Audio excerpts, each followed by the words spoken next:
아니다. 아멘. 샬롬.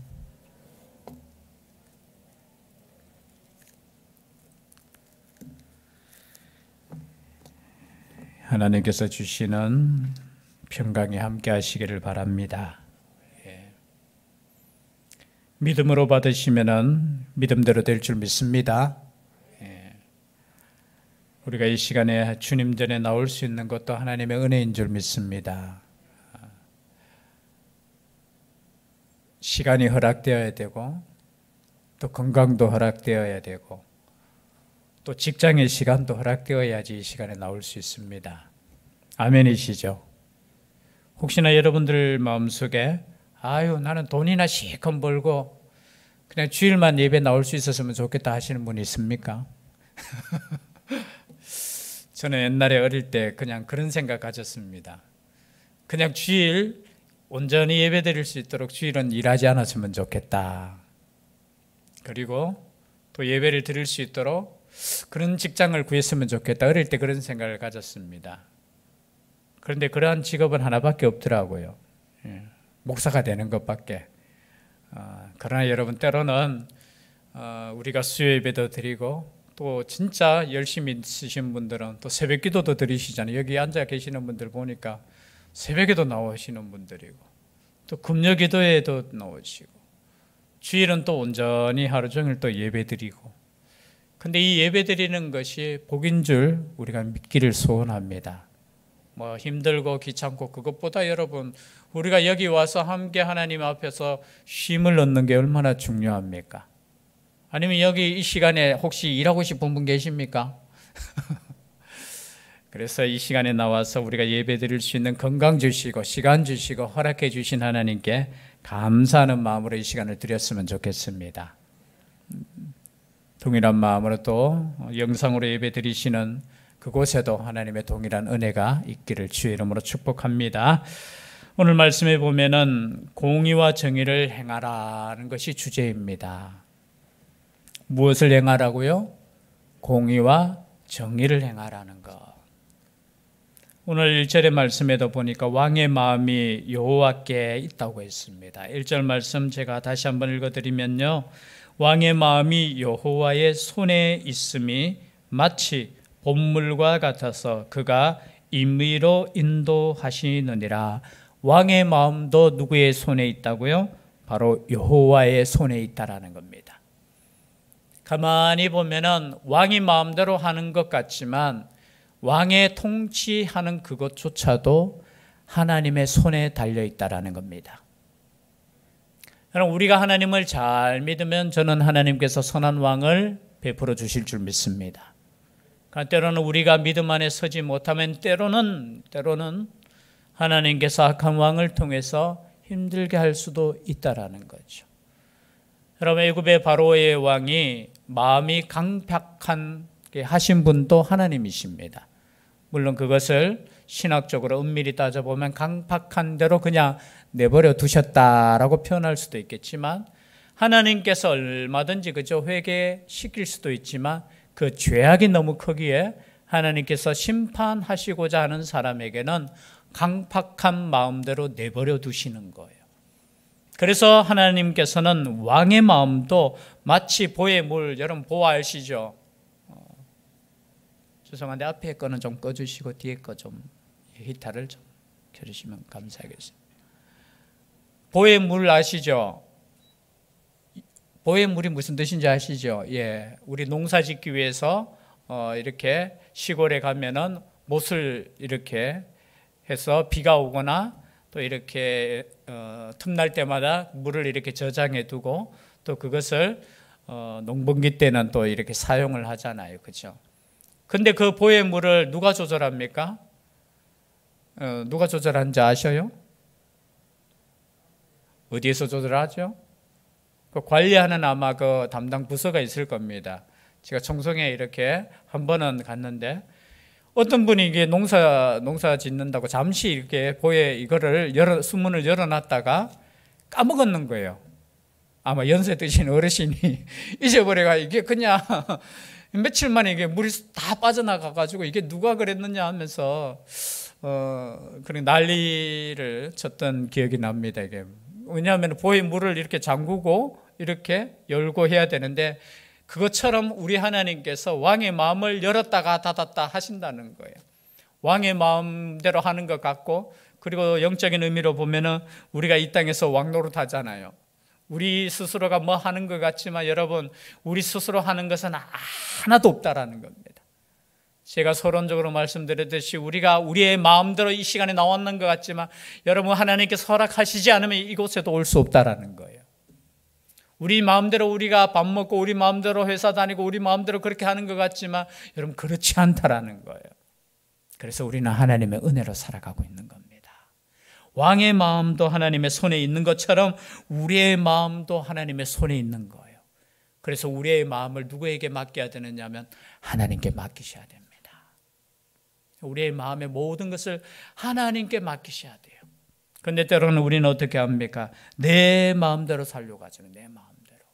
아니, 우리의 마음조차도 하나님께서 움직일 수 있도록 우리의 마음을 하나님 손에 의탁하는 겁니다. 하나님 손에. 이 말씀과 비슷한 말씀이 잠언, 우리가 앞에 했지만요, 한번 볼까요? 바로 앞에 있으니까 잠언 16장, 똑같은 의미의 말씀입니다. 16장 1절 말씀 다 같이 한번 읽겠습니다. 시작.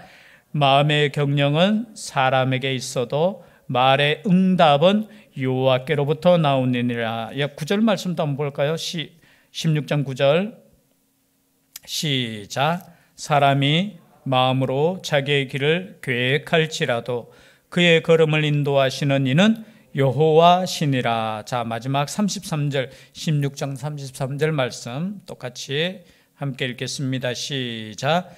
제비는 사람이 뽑으나 모든 일을 작정하기는 여호와께 있느니라. 여러분, 모든 일이 누구의 손에 달렸다고요? 하나님 손, 여호와의 손에 달렸다라는 겁니다. 그래서 여러분, 우리는 물론 우리가 정치적으로 참 이제 중요한 시간이 왔잖아요, 그죠? 관심이 있으시죠? 혹여나 예수님 믿는 사람들 가운데 뭐 세상 정치니까 뭐 세상이 알아서 하겠지. 아닙니다. 우리들도 하나님의 뜻이 있을 수 있도록 기도로 준비해야 되고, 또 어떤 왕이 하나님의 마음에 합한 왕인가 기도로서 우리가 세워야 됩니다. 그러나 우리가 기억해야 할 것은 우리가 제비를 뽑으나 세우시는 분은 하나님이시라는 거예요. 우리의 손에 달렸는 거 아니라는 겁니다. 그래서 더욱더 우리는 이 나라의 민족을 위해서 기도해야 되는 거예요. 더욱더 우리는 좋은 일꾼이 뽑힐 수 있도록 기도해야 되는 거예요. 여러분, 무관심하고 기도하고는 다릅니다. 우리는 무관심하면 안 돼요. 이 세상의 변화를 위해서, 복음화를 위해서 우리는 이 세상에 관심이 있어야 돼요. 그리고 그 관심을 사랑으로 나타내야 되는 겁니다. 열심으로 나아가야 되는 거예요. 그러나 오늘 말씀에처럼 우리 인간이 아무리 경영하고 생각하고 계획하고 제비 뽑아도 그 일을 이루시는 분은 누구에게 있다고요? 여호와의 손에 있다라는 겁니다.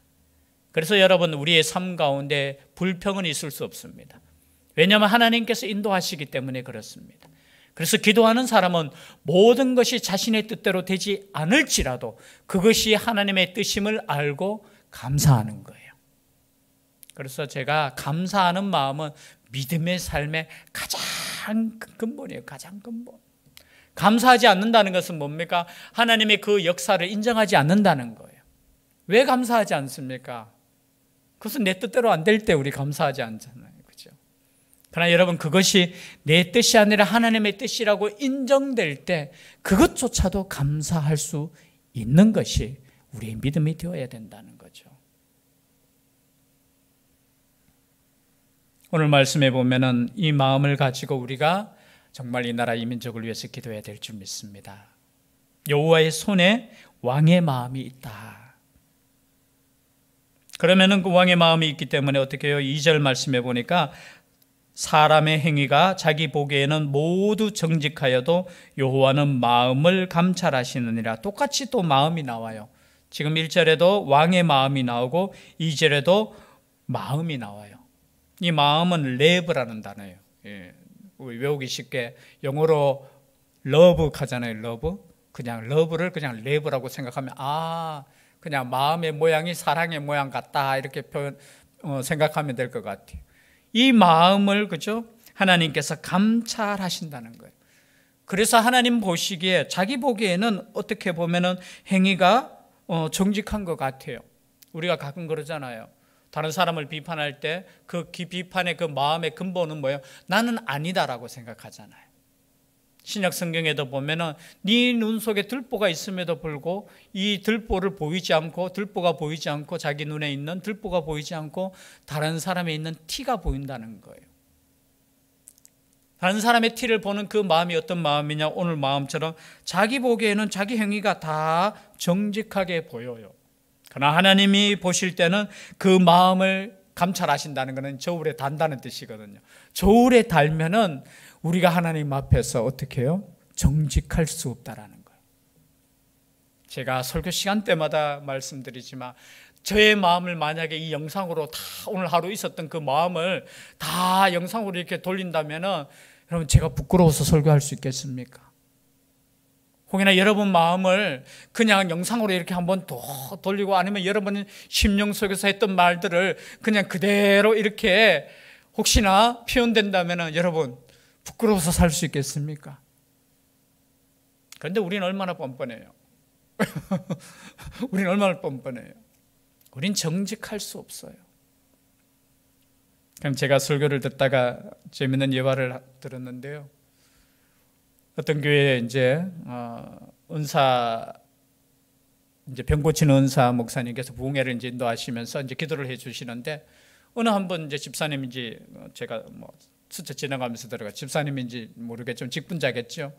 기도를 하는데 이분에게는 기도가 잘 안 되는 거예요. 그래서 이 목사님께서 기도가 잘 안 된다 하면서 회개하고 오느라고 하면서 기도를 안 해주는 거예요. 여러분 그거 얼마나 부끄러워요.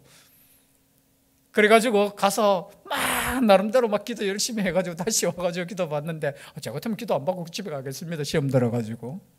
근데 참 믿음이 좋으셔. 또 다시 기도 받으려고 몸이 좀 아픈 데 있었겠지요. 그러니까 와서 기도 또 하는데 이 목사님이 그냥 이번 주 그냥 제 같으면 그냥 대충 이렇게 해 주실 것 같은데 기도가 잘 안 된다고 다시 회개하고 오라고 하면서. 그러니까 이분이 얼마나 부끄럽겠어요. 이딴 많은 사람들 앞에서.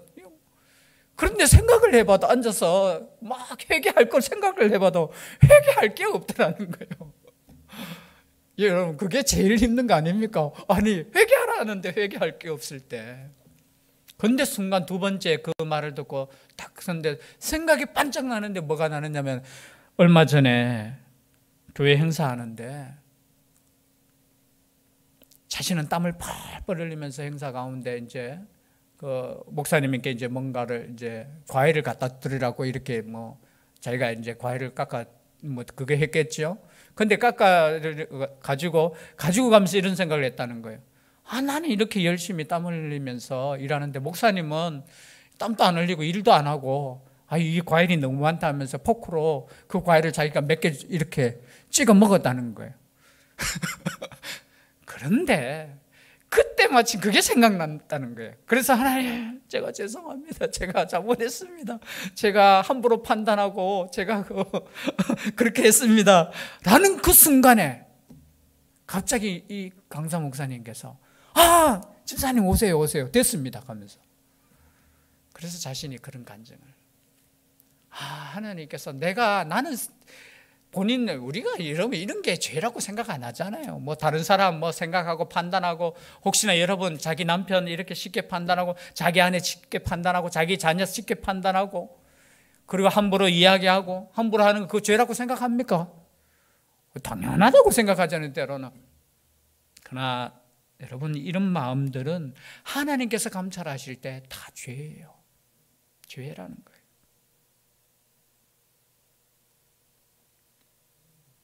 그래서 하나님께서 마음을 감찰하실 때 그 앞에서 정직할 수 있는 사람은 아무도 없다라는 거예요.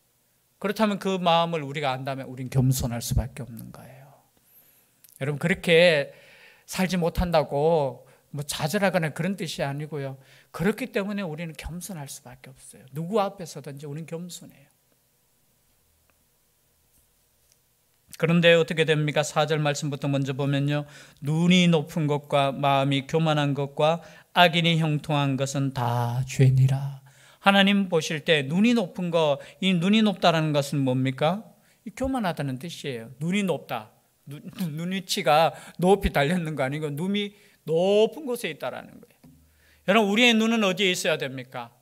높은 곳, 하나님을 물론 바라보아야 되겠지만 눈이 낮아야 돼요. 눈이 높다라는 것은 뭡니까? 내가 교만하다는 뜻이에요. 그리고 마음이 교만하다, 이거는 마음을 자랑한다, 이런 뜻이에요. 여러분, 내 마음을 자랑하고 싶어. 내가 자랑하고 싶은 것도 뭡니까? 이것도 죄라는 거예요. 여러분, 혹시나 우리의 삶 가운데 하나님께서 가장 싫어하는 것, 자신에게 영광 돌려야 될 것을 우리 인간이 받을 때 그게 우상이라는 거예요. 가장 위험한 거예요. 제가 신앙생활 하면서 하나님이 가장 싫어하는 것이 뭘까라고 생각했을 때 교만이는 거예요. 교만. 그리고 하나님께 영광 돌릴 것을 자기가 취하는 것. 그래서 바리새인들을 그렇게 책망하셨다는 거예요. 그럼 바리새인들은 얼마나 의롭게 살았습니까? 얼마나 정의롭게 살았습니까? 신앙적으로 살았습니까? 그러나 하나님께서 보실 때 자신에게 돌아올 영광을 자기들이 그냥 받는 거야. 그냥 다 받는 거예요. 그리고 자신들의 그것을 가지고 다른 사람을 평가하면서 어떻게 해요? 교만한 거예요. 그래, 하나님이 가장 싫어하는 거예요. 그래서 하나님이 눈에 보실 때 우리가 눈이 높은 거, 마음이 교만한 거, 또 우리가 언제 마음이 교만해집니까? 언제 눈이 높아집니까? 죄송한데 잘 될 때 그래요. 잘 될 때. 그럼 이 잘 될 때 가장 위험한 겁니다. 잘 될 때 어떻게? 이게 하나님의 은혜입니다. 하나님의 덕입니다. 하나님께서 베풀어 주셨고 하나님의 손에 의해서 이렇게 되었습니다 라고 고백해야 되는데 내가 잘했어. 내가 똑똑해서 그렇지. 역시 이게 뭐예요? 마음이 교만한 거예요. 하나님을 경외하지 않는 마음이라는 거예요.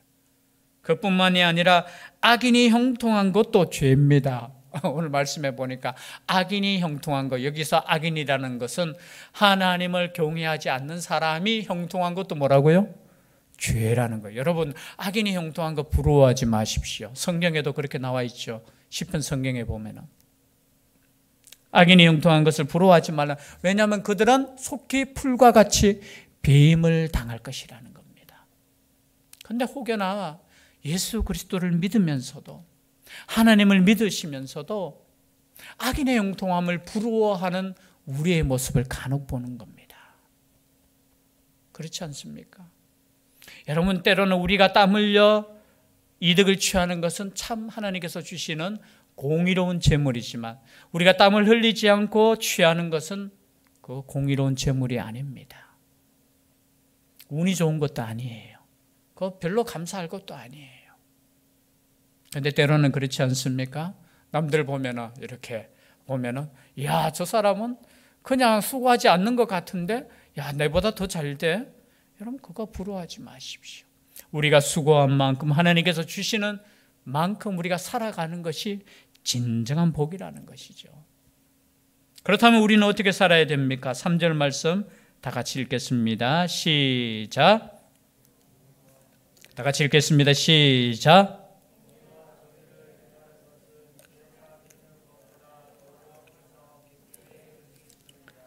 자, 제사 드리는 것보다 기쁘게 여기시는 게 뭐라고 말씀하고 있습니까? 여러분, 오늘날로 말하면 예배 드리는 것보다 여호와께서 더 기쁘신 게 뭐라고 해요? 공의와 정의를 행하는 것이라고 했습니다.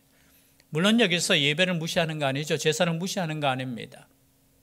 형식적인 그 제사보다 삶 가운데 공의가 있고 정의가 있는 온전한 예배를 드리라는 거예요. 신약 성경에도 마태복음 5장에도 그렇잖아요. 그죠? 하나님께 제물을 드리려고 예물을 드리려고 하다가도 형제에게 원망 들을 만한 일이 생각나거든 형제에게 가서 먼저 사화하고 화해하고 와서 제물을 드리라는 거예요. 그만큼 우리의 삶이 중요하다는 겁니다. 우리의 하나님께서 우리의 중심을 본다는 거예요. 그냥 앉아있는 것으로 만족하는 것이 아니라 우리의 삶 가운데 하나님을 경외하는 그 예배를 받으시기를 원한다는 거예요. 공의와 정의를 행하는 우리의 삶이 되어야 된다는 겁니다. 이런 공의와 정의, 참 단어가 제가 아무리 봐도 어렵더라고요. 공의, 정의. 나누기가 좀 힘든 것 같아요. 그냥 사전적으로 보니까 공의는 체다카라는, 히브리어에는 체다카, 정의는 미시타파트라는 단어가 달라요. 공의와 정의. 영어에도 다르더라고요. 영어에는 righteousness인가 그거고요. 그리고 정의는 그죠? justice. 예. 뭐 판결에 이 재판 어떻게 보면 판결할 때 이 정의 그게 조금 해당되는 것 같고, 공의는 아마 좀 광의의 넓은 의미인 것 같기도 같고요. 그리고 그냥 히브리 원문의 뜻을 보면은 하나님께서 선하시다고 생각하는 모든 것이 공의고, 정의는 공정하고 공평하고, 그리고 사법적인 판단으로 정의로운 것. 조금 좁은 의미로 이렇게 사용되는데, 의미로 봐서는 저는 똑같은 뜻이 있는 것 같아요. 하나님께서 선하다는 뜻대로 되는 것이 공의고 정의라는 거예요. 그것을 풀어서 제가 말씀드리면 말씀대로 사는 것이 공의고 정의라는 겁니다. 여러분, 때로는 우리가 말씀대로 살지 못하는 것은 공의가 아니고 정의가 아니라는 거죠. 오늘 하나님의 말씀처럼 공의와 정의를 행하는 것이 우리가 예배를 드리는 것보다 더 중요하다는 겁니다. 여러분, 시장에서 공의를 행하는 것이 뭡니까? 시장에서 그냥 과거 우리 목사님께서 말씀하셨을 때 제가 기억하는데, 시장에서 물건을 속이지 않고 파는 것이 공의라는 거예요. 정의라는 거예요. 여러분, 선거할 때 공의와 정의가 뭡니까? 속이지 않고 공정하게 하는 것이 공의와 정의라는 겁니다. 이해되시죠? 공부도 마찬가지예요. 내가 노력한 만큼 성적이 나오는 것이 뭡니까? 공의와 정의라는 거예요. 옛날에 파출소라고 합니까? 요즘 뭐라고 이야기하는지 모르겠는데, 거기 보면은 정의사회 구현 이렇게, 지금은 제가 확실히 그 단어가 항상 정의사회 구현. 여러분, 그리스도인들이 정의로워야 돼요. 그리스도인들이 공의로워야 돼요. 다른 말로 표현하면은 우리가 신앙생활하는데 예배도 중요하고 예배 중심의 생활도 우리가 살아가야 되지만, 우리가 세상 가운데 살아갈 때 예수 그리스도를 믿는 사람들은 공의와 정의가 있어야 된다는 거예요. 물론 그 공의와 그 정의가 자기 개인적인 공의와 정의가 되어서는 안 되죠. 하나님이 기뻐하시느냐 안 하시느냐가 기준이라는 겁니다. 말씀에 합당하냐 합당하지 않느냐, 그것이 기준이라는 거예요. 오늘날 많은 공의와 정의가 단어가 자기 편리한 대로 사용되어질 때가 굉장히 많은 것을 볼 수 있어요.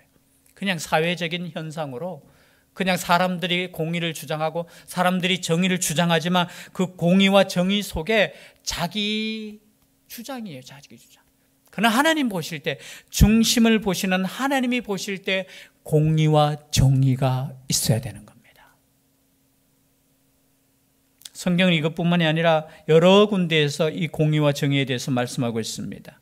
다 말씀을 찾지는 못하겠지만 아모스 5장 27절, 아모스 5장 27절 한번 같이 읽겠습니다. 아모스 5장 27절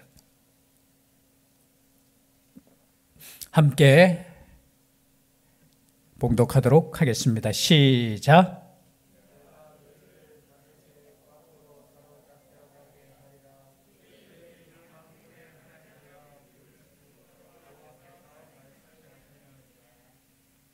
제가 생각하는 것하고 다르네요. 오직 정의를 물같이 공의를 말하지 않는 강같이 어리게 할지어다. 제가 잘못 찾았는 것 같습니다. 미가서 6장 8절 말씀에도 사람아, 주께서 선한 것이 무엇임을 네게 보이셨나니 여호와께서 내게 구하는 것은 오직 정의를 행하며 인자를 사랑하며 겸손하게 내 하나님과 함께 행하는 것이 아니냐.